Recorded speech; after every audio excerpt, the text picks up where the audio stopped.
ସଂସ୍କୃତି ଭଲ କଥାଟା କହିଲେ, ଯୋଉଟାକି ଓଡ଼ିଶା କହିଲେ ଆମର ଅସ୍ମିତା। ଅସ୍ମିତା ମାନେ ସ୍ମିତା ମାନେ ଯୋଉଠି ସରେନି ସେଟାକୁ ଅସ୍ମିତା ବୋଲି କୁହାଯାଏ। ବଢିଆ ପ୍ରଶ୍ନଟି ପଚାରିଲେ। ଆପଣ ଭୁବନେଶ୍ୱର ହଉ ସାରା ଓଡ଼ିଶାର ହଉ, ଘରର ମୂଳଦୁଆ ହେଲେ ସେଠିକାର ମା ମାନେ।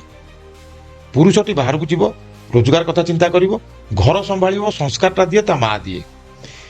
ବର୍ତ୍ତମାନ ଆପଣଙ୍କୁ ଦୁଃଖର ସହ ମୁଁ କହୁଛି, ବହୁତ ମହିଳାମାନେ ବି ଆପଣଙ୍କ ପୋଷ୍ଟକାର୍ଡ ଦେଖୁଥିବେ, ବର୍ତ୍ତମାନ ଆମ ସ୍ତ୍ରୀ ବା ଝିଅ ମାନଙ୍କର ବାଳର ରଙ୍ଗ କୁକୁଡ଼ା ବି ହାର ମାନିଯିବ।